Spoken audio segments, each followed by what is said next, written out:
कहानी का नाम धरती का सच्चा बेटा। बहुत समय पहले एक छोटे से गांव में रामू नाम का एक गरीब किसान रहता था। उसके पास थोड़ी सी जमीन थी, 2 बैल और एक पुराना हल। उसके परिवार में पत्नी सीता, एक बेटा मुन्ना और एक बूढ़ी मां थी। रामू सुबह सूरज उगने से पहले खेतों में काम पर निकल जाता और रात ढले घर लौटता। संघर्षों की शुरुआत। एक साल गांव में भयंकर सूखा पड़ा।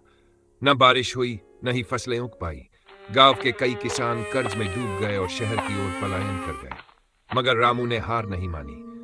वह रोज अपनी सूखी जमीन को देखता और मन ही मन कहता, धरती मां कभी अपने बेटे को खाली हाथ नहीं लौटाएगी। उसने अपने पुराने कुएं को साफ किया, बारिश का पानी इकट्ठा करने के लिए एक गड्ढा खोदा और पेड़ों की छांव में सब्जियां उगाने की कोशिश की। सीता भी साथ देती और दोनों दिन रात मेहनत करते। कर्ज और उम्मीद।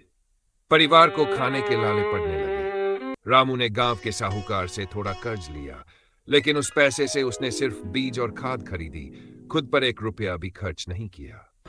गांव वाले उसे पागल समझते थे। इतनी सूखी जमीन में बीज बोने का क्या फायदा? मगर रामू कहता, अगर उम्मीद छोड़ दूं तो किसान नहीं रहूंगा। इनाम मिला मेहनत का। कई महीने बाद एक दिन तेज बारिश हुई। खेतों में हरियाली लौट आई। रामू की सब्जियां लहलहाने लगी। पूरे गांव में उसकी ही फसल सबसे हरी और ताजी थी। जब मंडी में सब्जियां ले गया तो उसकी अच्छी कीमत मिली। रामू ने सबसे पहले साहूकार का कर्ज चुकाया, फिर अपनी मां की दवाइयां खरीदी और बेटे को स्कूल में दाखिला दिलाया। अब गांव वाले उसे सम्मान से देखते थे।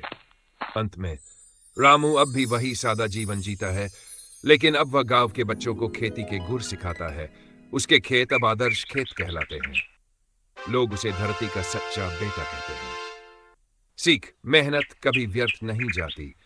उम्मीद और धैर्य ही असली पूंजी है। किसान कभी हार नहीं मानता। वह धरती से लड़ना जानता है, लेकिन झुकना नहीं।